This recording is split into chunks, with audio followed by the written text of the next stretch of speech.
You know, some industries are incredibly crowded. How can we differentiate? How can we separate? And especially an industry with my guest today, AI, there is a glut of AI systems coming into the market every single day. So if you're in a crowded industry, how can you differentiate from others? How can you separate so that people know it's you that they need to go look at? It's you that are going to help them the most.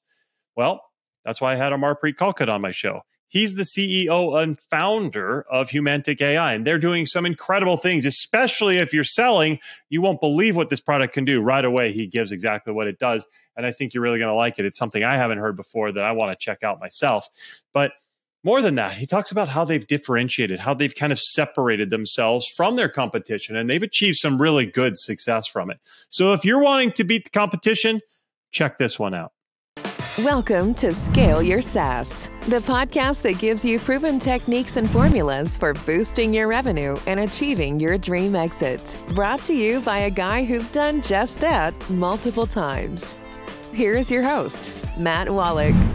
Hello and welcome to Scale Your SaaS. Thank you very much for being here. By the way, if you are here because you want to learn to generate a whole bunch of good leads, you want to learn how to close deals, or maybe you want to learn how to scale a team who can do all that for you, you are in the right place. Scale Your SaaS is where we show you exactly the steps to take so that you can grow your software company. If you want those things, subscribe to the show. Hit that subscribe button right now. That way you will get notices of all the times we put out new videos, new information, new podcast episodes where we put the best in the world of B2B software in front of you so you can learn from their experiences.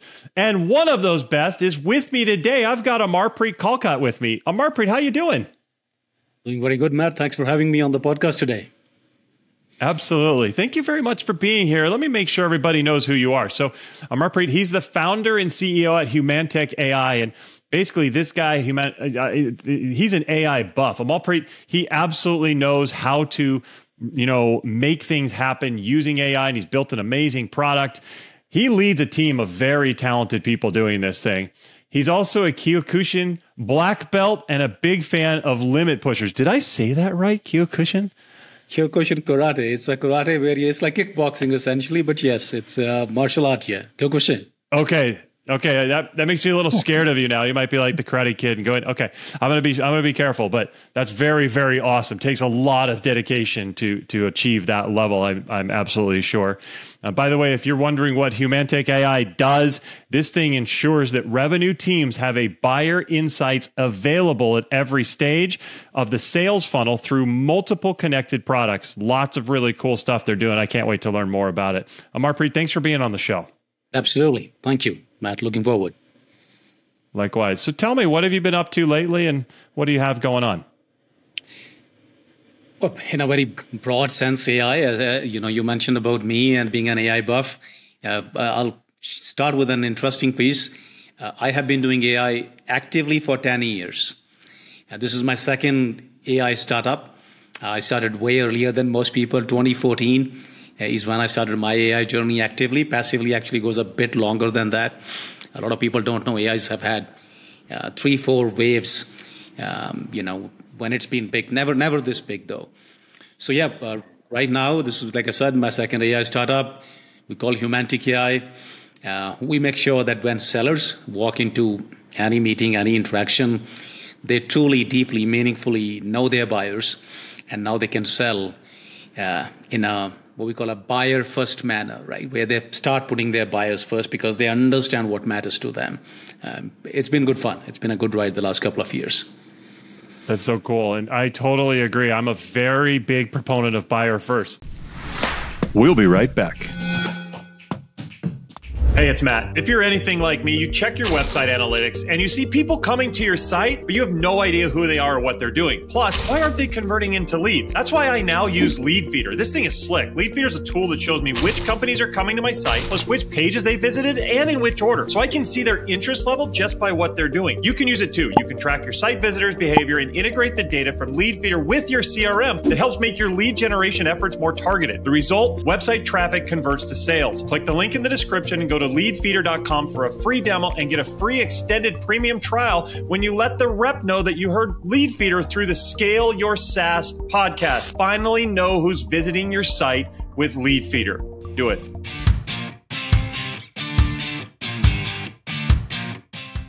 And we're back. Those of you out there who are listening, who are members of mine, they're probably saying, oh yeah, Matt has taught me that for sure. We want to focus on the buyer. We want to make sure we truly understand what their needs are and that we put things in their best interest. And when you can do that, what's surprising, when you help people, it's kind of crazy how you actually can sell a lot more. And so that's awesome that you have that same philosophy. I want to learn though, what inspired you to create Humantic? Where did that come from and how did that come about? So it's a bit of a long journey. I started up in a way that I would not recommend to most founders and perhaps people eager to be founders. I call myself a hammer looking for a nail. You're better off finding actually going the other way around. But for me, I had spent 10 years in corporate life between 2000 and 2010. I'm old enough, in that sense, if that tells you. And I always thought that software's pretty dumb. That's what I used to call it. I still call it. It's gotten better since then. So, and my take was, I said, look, software's got to be intelligent. It shouldn't have to, wait till you tell it to do something. I mean, why can't it do things on your behalf, right? I mean, that's intelligent software. That's a small difference. So like I said, a bit of a hammer looking for a nail. Wanted to build that. I was a builder. I am a builder. Seller I've become over time, and I've enjoyed, that journey too. But at the core, I'm a builder. So 2010, I'm like, I've been in the industry for 10 years. I'm still not building what I want to build. And that's how my journey started. Led to my first startup. And like I said, that was in the consumer intelligence space. We will take millions, billions of data pieces from social media, essentially analyze it, but rather than purely just analyze it for basic statistics, insights, summaries, etc., we were trying to go deeper, like into consumer psychology, how they think, what matters. Eventually, one of the small things we were doing there ended up leading to what became Humantic AI. So this journey started in 2021. It's been 3 years now, where if you don't know, but we can predict with AI people's personality behavior. We've built our own proprietary models just by taking their LinkedIn profile or something they've written. And pretty well, not perfect, but we're 80-85% accurate. Now, you can imagine, before you spend a minute with them, you know what matters to them, what doesn't matter to them, what scares them, what excites them. And like I said, once you know that about your customers, we focus on salespeople. So that's our segment, because it's one of the most transactional things, so needs most work. So once now I've spent, for example, I saw your profile, Matt. Once I know about you, odds of me putting you first, right? Because now I'm like, okay, I care about Matt. I care about what matters to Matt. I matter, but I matter a little bit less than Matt. So that's been my journey, starting with just software should be intelligent. Over a period of time, you learn your lessons from the first startup to here's a problem that really needs solving, and it can be solved at a large scale. And I think the last 3 years have been a pretty exciting journey. Yeah. Yeah, it sounds like it. That sounds like a really cool thing, because I feel like from a sales perspective, a lot of people in the sales world haven't seen yet how AI can really help them. Marketers, of course, are saying, oh, well, we can create copy and we can do this. We can even create video with this. They've got all kinds of cool things they can do on the marketing side, but sales hasn't really seen this. It sounds like this is something that can really help. And, I've preached a long time, we need to understand our buyer on a macro level and also individually. And this sounds like one of those things that can really help you understand your buyer. Is that right? See, the problem is we are too tactical. We're too tactical. And again, I would say younger sellers are more tactical than, senior sellers, because we all, I would say, the lessons of life, the hard lessons of life teach you. What you said, what I said, it's really about putting your buyers first. When I was younger, I was starting my sales career in that sense. You're so tactical, right? You just want to go in, you want to just somehow sell the deal. And slowly you learn that's not how big ticket sellers sell. You never sell anything worthwhile that way. And I see the same thing in the AI products today. I think a lot of them are very tactical. Hey, I can write an email for you, personalize this, that. That doesn't stick. The buyer's not idiot, right? The buyer's not a fool. bet you can see a ChatGPT written email and say, this is a ChatGPT written email, right? It's not very hard. So our belief has always been, you got to think more fundamentally. That's how the bestsellers always have been. Anyone you pick up, that's how they've always been. Think more fundamentally, right? What are the basics? What truly matters? And one of the missing pieces, so I call it a house with, walls on three sides, where if you really think, what are the key components of a sale? I would say the account company and their need matters, right? Who wants to buy what? Because if there's no need, then there's no conversation. The rep matters, the person who's selling. Yeah.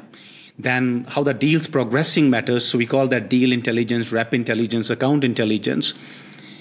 But the fourth piece, and probably the most critical one, is the buyer.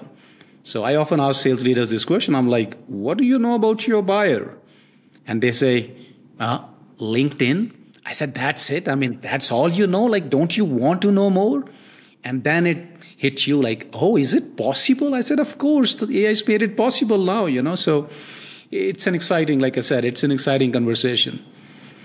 Yeah, definitely. And I think that that's super, super valuable. It's something that I think that more people selling need to truly understand their buyer. The thing I caution my clients against is just, you got to be careful of the curse of knowledge. Just because you understand them, don't think, oh, you can skip discovery or you don't have to go into some of the key steps of the process we need to do. So everybody out there is thinking, oh, well, this is great, I'll skip discovery. No, still get this because it's great to have that information and all of that. I definitely think this is very valuable. Just don't skip some of your steps. It makes it better. You do it better. Like, you still got to do discovery because, again, unless you understand what they want to solve, what they need solved, you're just going to keep going, yup, me this, me that, Humantic this, Humantic that. It doesn't bloody matter, right? What matters is what it does for them. That's the only thing that matters. For that, you need to understand. Yeah. And it's crazy because one of the things I tell my clients is discovery is as important for us as it is for them. They need to realize sometimes you'll know their problem before they do, especially if you're an expert, especially if you're using a tool like this.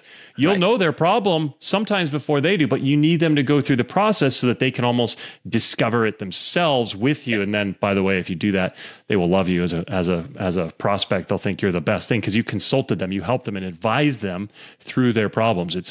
It's just fantastic. Sounds like this is a great tool for that. What I want to learn is you talked about how you're a developer at heart. And I know there's a lot of developers listening who have built a great product and now it's on them to sell it. How did you kind of make that transition from developing a tool to realizing I need to get out there and sell? It's in some ways a big transition. In some ways it's I would say, critical transition. You have to make it. There's no way around it. If I try to simplify it, like you said, if you're a developer, a builder who's not sold like I was at when I started out, you got to basically look at it outside in. We engineers, we tend to look at things as inside out. I have built this, therefore, what you build does not matter. You start with the customer, you start with their problem. And then you just work backwards. So, I'll often be telling my team, they'll go into a demo and say, oh, this feature does this feature does that. I'm like, no. You say, hey, look, you're a seller. You want to send an email. Your boss is after you saying, personalize it. Look how easy this becomes, here. It's the same thing, showing them the same personalization feature. But now you're talking from their point of view. I think that's the most important distinction. Then, of course, there's more beyond that, but the fundamental change is that you understand the problems and you tie your solution to the problem rather than just obsess about your product and how cool and how fast and how quick and how neat and how beautiful it is. It doesn't matter.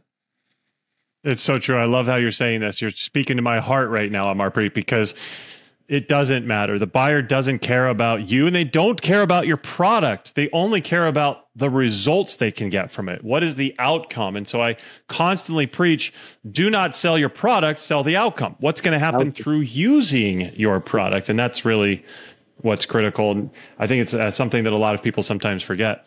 So you mentioned you've been in AI for a while. Yeah. Tell me about some of the change that you've seen. Was that is it crazy to you? Did you think that was going to happen? The change has to be monumental in the last 10 years of AI.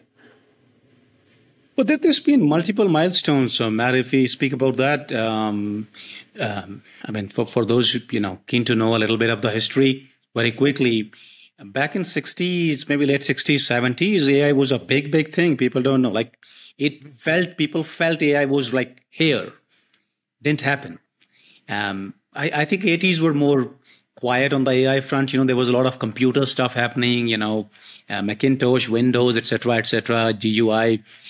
Late 90s, very late 90s, huge AI wave again. People again don't know.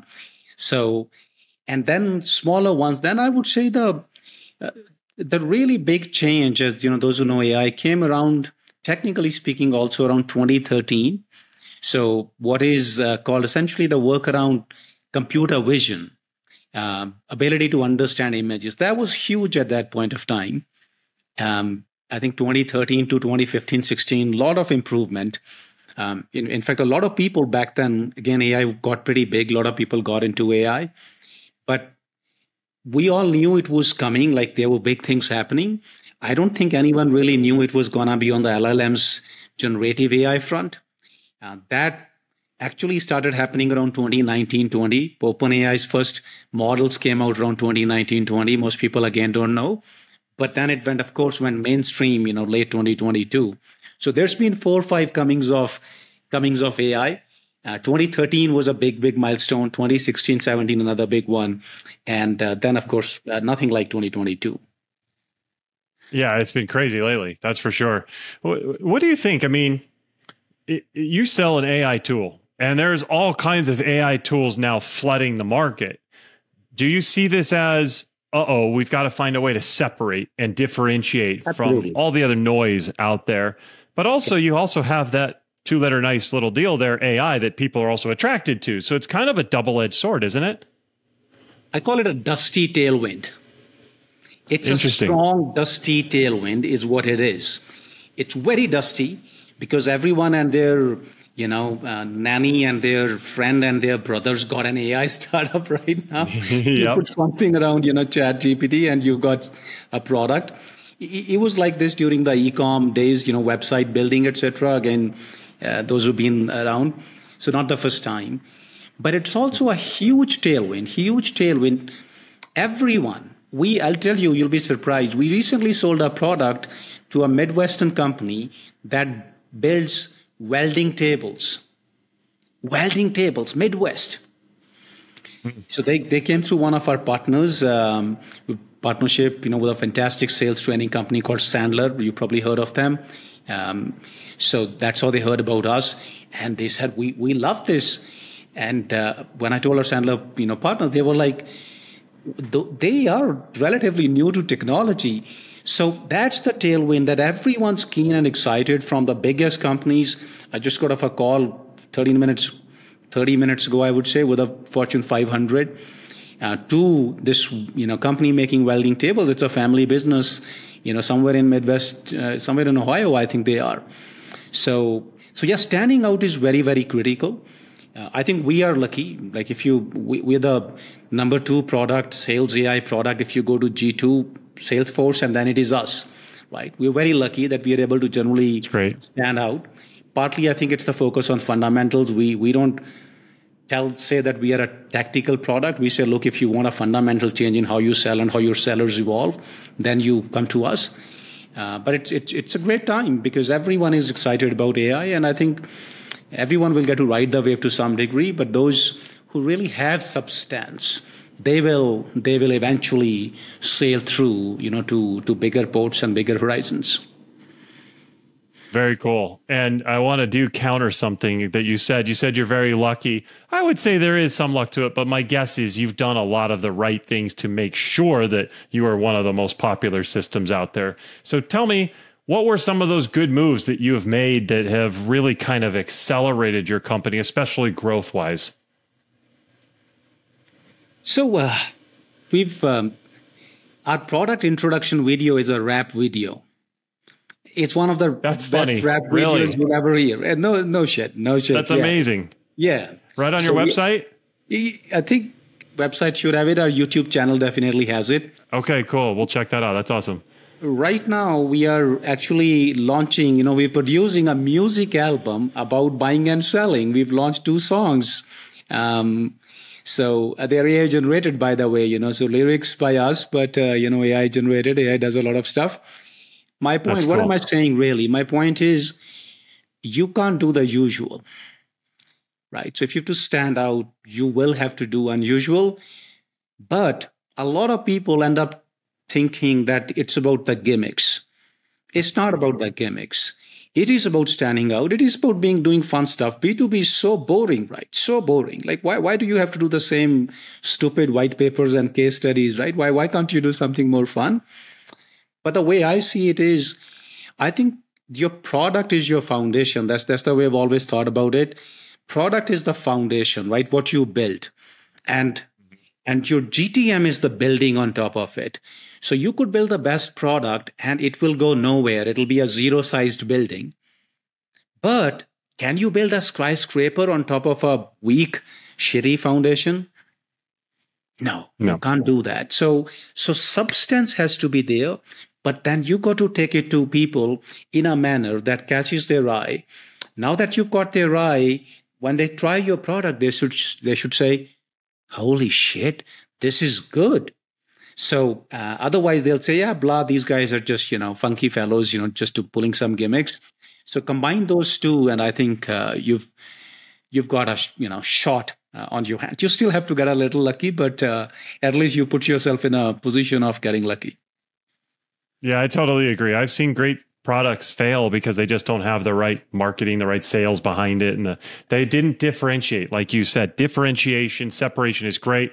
I love this album coming up, by the way. I need to talk to you about that. Maybe I should give you some of my ideas and get to be one of those songs on there. That would be really fun.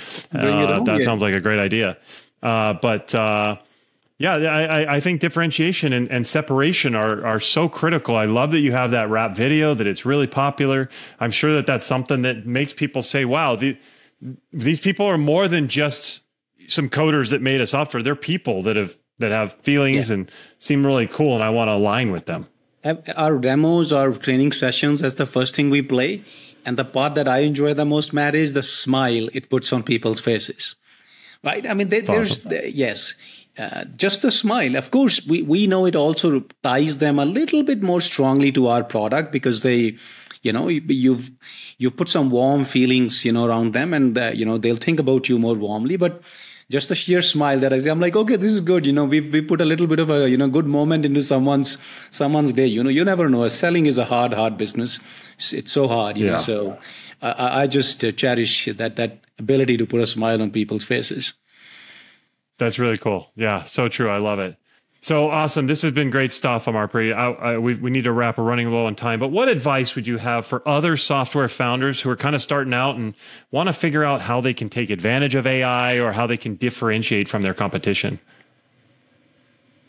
So I think a couple of things, 2-3 points we've covered, essentially are very, very, critical. But if I have to say something beyond that, I've always believed following your heart, following your passions, the most important thing you can do. Opportunities come and go. Yeah, there's AI and you can do this and that. But if you don't have passion about a problem, then odds are that's not the best thing for you. See, anything consequential is never, ever easy. So, and you can only stay in the game if you're really passionate about it. So start with the passion. AI, if it's AI, great. If it's not AI, so be it. If it's, making shoes, just go and be a bloody Jimmy Choo or something, right? So that's not a problem at all. So start with the passion.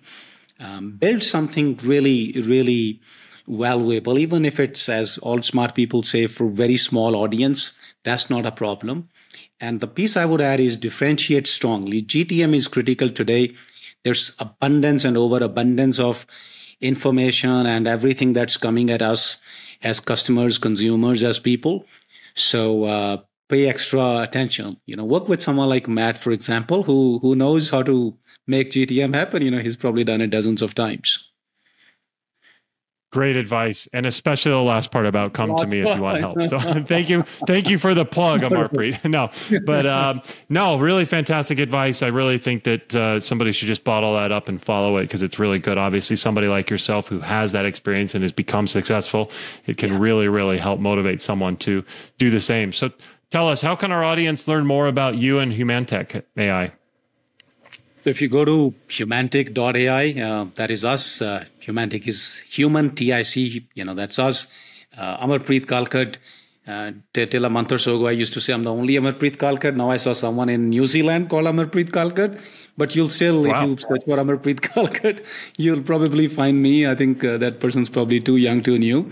So I'm Amarpreet Kalkat on LinkedIn. I'm active on Twitter. So please connect. But if you're a founder, if you're a salesperson, go ahead, go to humantic.ai. We've got a free trial. Try it out. We're typically good or great for big deal sellers, small deals, not as much. But if you care about people, trust relationships, and just learning the fundamentals of selling, like I said, going buyer first, this is probably your best vehicle to become a buyer first seller. Love it. We'll put all that into the show notes. So if you're listening or watching, go grab that. You can see all the stuff and make sure you connect with Amarpreet. Sounds really, really cool. So Amarpreet, this has been great. Thanks for coming on the show and sharing all your wisdom. Well, thank you for having me, getting an opportunity. And I'm glad it has also given us a chance to, meet. So thank you, Matt. Yeah, absolutely. You're welcome. And thank you all for being here. Again, make sure you're subscribed. You do not want to miss out on any other amazing interviews we do with incredible creators and innovators within the software world. So hit that subscribe button, and then we will see you next time. Take care. Bye-bye. Thanks for listening to Scale Your SaaS. For more help on finding great leads and closing more deals, go to mattwolach.com.